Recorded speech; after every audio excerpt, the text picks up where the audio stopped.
പ്രവാസികളുടെ വിമാനക്കൊള്ള വിഷയം ഇന്ത്യൻ പാർലമെന്റിലെ മുഴുവൻ അംഗങ്ങളും കക്ഷി രാഷ്ട്രീയത്തിന് അതീതമായി ചർച്ച ചെയ്തു തുടങ്ങിയെന്ന് ഷാഫി പറമ്പിൽ എം പി പറഞ്ഞു. പ്രവാസികൾക്കായി പാർലമെന്റിൽ സംസാരിച്ചതിന് തുടർച്ചയായി കേന്ദ്ര വ്യോമയാന മന്ത്രിയുമായി പ്രവാസി സംഘടനാ പ്രതിനിധികളുടെ യോഗം ചേരും.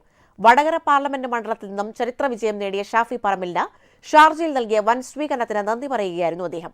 ദുബായ് ബ്യൂറോയുടെ റിപ്പോർട്ട്. പ്രവാസികൾക്ക് വേണ്ടി താൻ മാത്രമല്ല മറ്റു എംപിമാരും പാർലമെന്റിൽ വിഷയങ്ങൾ അവതരിപ്പിക്കുന്നുണ്ട്. തനിക്ക് നറുക്കെടുപ്പിലൂടെ കിട്ടിയ സുവർണ അവസരം പ്രവാസികൾക്കായി പാർലമെന്റിൽ അവതരിപ്പിച്ചു. ഇക്കാര്യം ദുബായിൽ മാധ്യമപ്രവർത്തകർ ചൂണ്ടിക്കാട്ടിയതിനെക്കുറിച്ച് ഷാഫി ഇങ്ങനെ പ്രതികരിച്ചു. ചോദിച്ച ചോദ്യത്തിന് എനിക്ക് അനുഭവപ്പെടുന്ന ഒരു മറുപടി, ഇവിടെ വിമാന ടിക്കറ്റ് ചാർജ് സീസണിൽ നടക്കുന്നത് ഒരു പെരും കൊള്ളയാണ് എന്നുള്ളത്, ഒരു ചൂഷണമാണ് എന്നുള്ളത് പാർലമെന്റിലെ ഭൂരിഭാഗം എംപിമാരും കക്ഷി രാഷ്ട്രീയത്തിന് അതീതമായി ചർച്ച ചെയ്യാൻ ആരംഭിച്ചിരിക്കുന്നു എന്നുള്ളത് എന്നെ സംബന്ധിച്ചിടത്തോളം ഞാൻ അനുഭവിച്ച ഒരു കാര്യമാണ്. വടകരയിലും തലശ്ശേരിയിലും MP ഓഫീസ് പ്രവർത്തിക്കും. പരാതികളും മറ്റും നൽകാൻ മൊബൈൽ ആപ്ലിക്കേഷൻ ഉടൻ ആരംഭിക്കും. ഇതിൽ പ്രവാസികൾക്കായി പ്രത്യേക വിൻഡോ തുറക്കുമെന്നും ഷാഫി പറഞ്ഞു. 2 മാസത്തിനകം, മാക്സിമം 3 മാസത്തിനുള്ളിൽ MP ഓഫീസിന്റെ പരിപൂർണമായ സേവനങ്ങൾ നിങ്ങളുടെ മൊബൈൽ ഫോണിൽ ഒരു ആപ്പിന്റെ രൂപത്തിൽ എത്തിച്ചിരിക്കും എന്നത്. ഏത് ആപ്ലിക്കേഷൻ വഴി വേണമെങ്കിലും ഒരു ആപ്പ് വഴി നിങ്ങൾക്ക് നേരിട്ട് ഇവിടെ ഇരുന്നിട്ട് നിങ്ങളുടെ റെക്കോർഡ്സ് ഉൾപ്പെടെ സബ്മിറ്റ് ചെയ്യാനുള്ള സംവിധാനമാണ് ആ ആപ്പിൽ ഒരുക്കുന്നത്. അതിൽ പ്രവാസികൾക്കായിട്ടുള്ള ഒരു പ്രത്യേക ഒരു വിൻഡോ അതിനകത്ത് നമ്മൾ ഉൾപ്പെടുത്തുന്നുണ്ട് എന്നുകൂടെ ഞാൻ അറിയിക്കാൻ ആഗ്രഹിക്കുന്നത്. കണക്ടിവിറ്റി അതിന് എൻ്റെ ഒരു ഉത്തരവാദിത്തമായിട്ട് നിലക്ക് തന്നെയാണ് ഞാൻ കാണുന്നത്.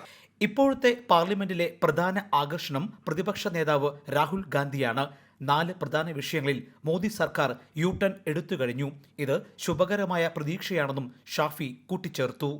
ഇപ്പോൾ ആ പാർലമെന്റിനകത്തേക്ക് ഒരു നേതാവ് വരുമ്പോൾ അവിടെയുള്ള മൊത്തം പാർലമെന്റിന്റെ അറ്റൻഷനും വരുന്നുണ്ടെങ്കിൽ, ഇപ്പൊ പാർലമെന്റിൽ ഒരാൾ എഴുന്നേറ്റ് നിൽക്കുമ്പോൾ ഇന്ത്യൻ പാർലമെന്റ് അത് വിസ്ഫോടനാത്മകമായ ഒരു സാഹചര്യത്തിലേക്ക് പോകുന്നുണ്ടെങ്കിൽ, ഇപ്പൊ പാർലമെന്റിനകത്ത് ആരുടെയെങ്കിലും ശബ്ദം രാജ്യം മുഴുവൻ ചർച്ച ചെയ്യുന്നുണ്ടെങ്കിൽ, ഇപ്പൊ പാർലമെന്റിനകത്ത് ഒരു പ്രസംഗം അത് ഇന്ത്യ രാജ്യത്ത് അലയൊലികൾ തീർക്കുന്നുണ്ടെങ്കിൽ, ആ പ്രസംഗം ഇന്ത്യയുടെ പ്രധാനമന്ത്രിയുടേതല്ല, അത് രാഹുൽ ഗാന്ധിയുടേതാണ് എന്നുള്ളത് അതിനകത്ത് അനുഭവപ്പെടുക.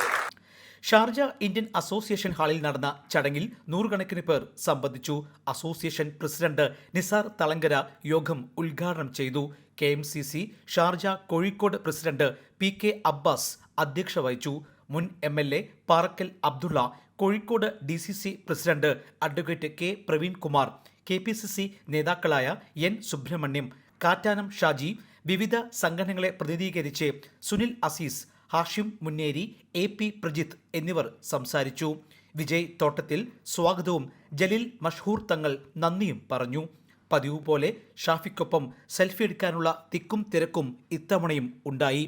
ഷാഫിക്കായി സ്ത്രീകൾ ഉൾപ്പെടെയുള്ളവർ രാത്രി വൈകിയും യോഗസ്ഥലത്ത് മണിക്കൂറോളം കാത്തുനിന്നു. ക്യാമറമാൻ ധനീഷ് പെരളത്തിനൊപ്പം എൽവിസ് ചുമാർ, ജയ്ഹിന്ദ് ന്യൂസ്, ദുബായ്.